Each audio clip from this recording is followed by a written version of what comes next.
احرام کی حالت میں بس سے اتر رہا تھا، میرے سر پہ چوٹ لگی، خون بھی نکل آیا، کوئی بات نہیں۔ یہ لوگوں کے دماغ میں ایک غلط مسئلہ بیٹھا ہوا ہے، یہ خون نکل آیا، دم پڑ گئے، اور خون بھی تیرا نکل آیا، سزا بھی تجھے ملے، یہ اچھا مسئلہ ہے شریعت کا۔ میرے ایک دوست ہے، اب مجھے نام بھول رہا ہے، وہ دل کے بڑے ڈاکٹر ہیں، وہ ایک دن وہاں میرے گھر میں آئے، میرا پوتا جو ہے نا اس کے دل میں سوراخ تھا، تو وہ اسی چیز کا ماہر ڈاکٹر تھا، تو وہ آئے تو کہا کہ مجھے آپ بچہ دکھا دیں۔ میں نے کہا بچہ کیسے دیکھیں گے؟ اس نے کہا اس کی کوئی سی ڈی بنی ہوئی ہے۔ میں نے کہا ہے؟ انہوں نے کہا ایک تو سی ڈی دیکھ لوں گا، دوسرا میں خود بھی اسٹیتھوسکوپ رکھ کے اندازہ کر لوں گا، اتنی عرصہ جو ہو گیا ہمیں ڈاکٹری کر۔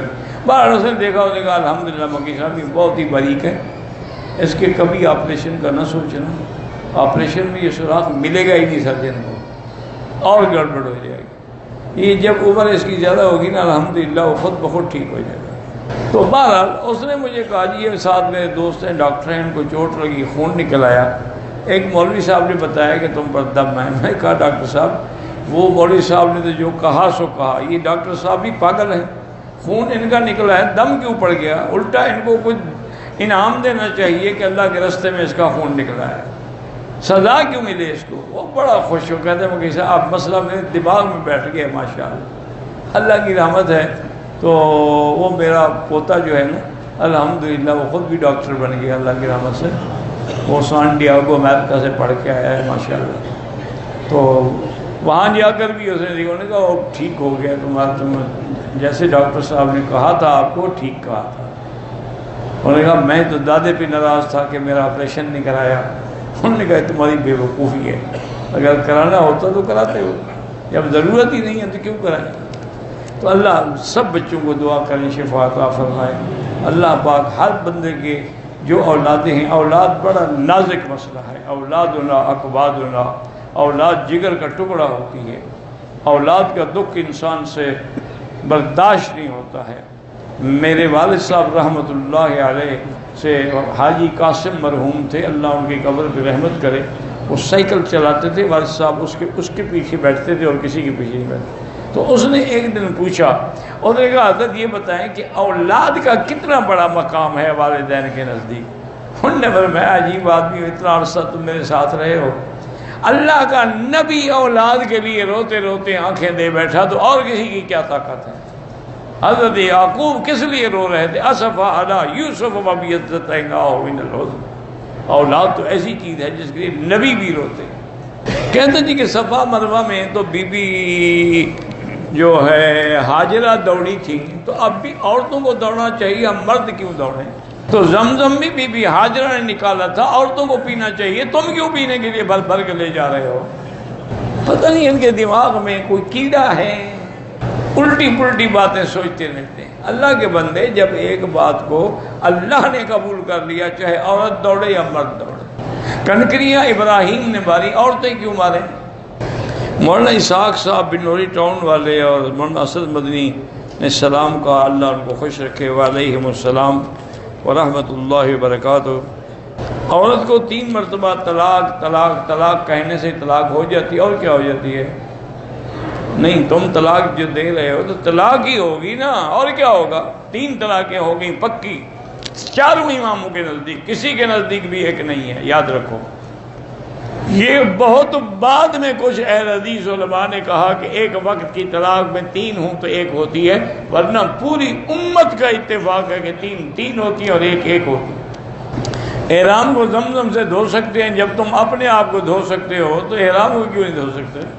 میں انڈیا سے ہوں، اس سال میں 12ویں کا امتحان دے رہی ہوں، اللہ آپ کو کامیاب فرمائے۔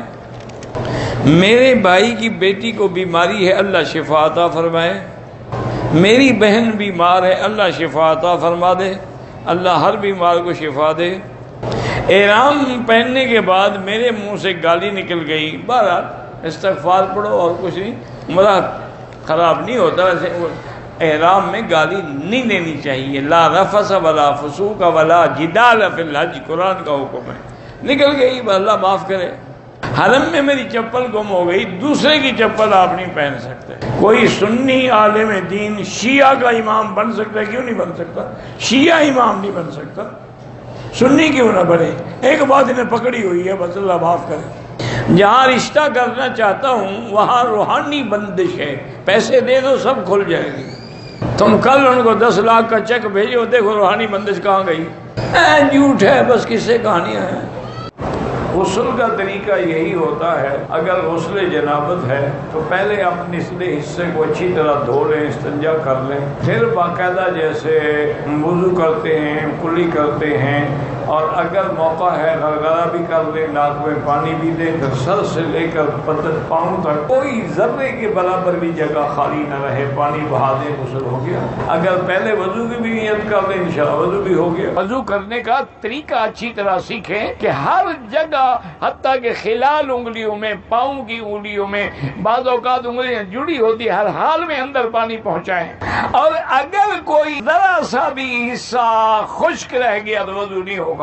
اسی طرح اگر بدن کا کوئی ذرہ بھی خشک رہ گیا تو غسل نہیں ہوگا۔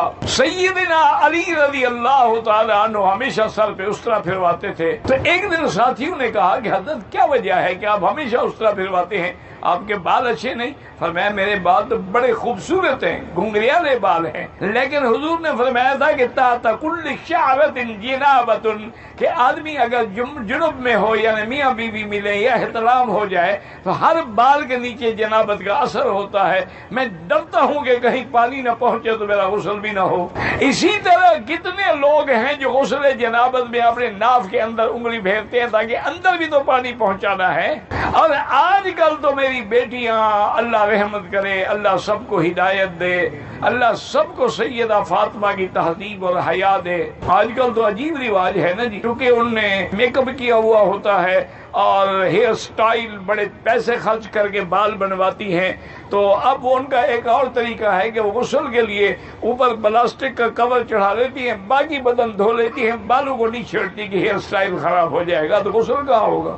یعنی ناپاک رہتی ہیں، اسی طرح جنابت میں ہیں، کھانا پکا رہی ہیں، اگر نماز پڑھتی ہوں تو جنابت میں نماز پڑھ رہی ہیں، کیونکہ بالوں کی جڑوں تک پانی پہنچانا ضروری ہے۔ اسی لیے آج کل جو ہمارے ہاں رواج ہیں، شادی کے لیے، سہاگ رات کے لیے دلہن کو بیوٹی پارلر میں بطور خاص تیار کیا جاتا ہے اور ہزاروں روپے اس کی فیس ہے۔ میرا اپنا دوست ہے، اس کی بیوی نے بیوٹی پارلر کھولا ہوا ہے، وہ 50,000 روپیہ لیتی ہے دلہن کو سنوارنے کے لیے۔ اب جو 50,000 روپے خرچ کرے گی، میاں بیوی ملنے کے بعد وہ غسل کرے گی، اس کا تو میک اپ خراب ہو جائے گا، یعنی فجر کی نماز بھی گئی، ہر شے برباد ہو گئی، اور ایک نماز چھوٹ جائے بندہ کافر ہو جاتا ہے، کافر ہو جائے تو نکاح ٹوٹ جاتا ہے۔ پھر سہاگ رات کیسی اور ہنی مون کیسا؟ نکاح تو رہا نہیں، ہنی مون کس کے ساتھ بنا رہے ہو؟ یہ میں نہیں کہتا، حضور کی حدیث ہے، من ترک الصلاۃ متعمدا فقد کفر، جو جان بوجھ کے نماز چھوڑے وہ کافر ہو جاتا ہے۔ یہ تو جان بوجھ کے چھوڑ رہے ہیں نا، میرا میک اپ خراب نہ ہو۔ انا للہ و انا الیہ راجعون، دعا کریں اللہ ہدایت۔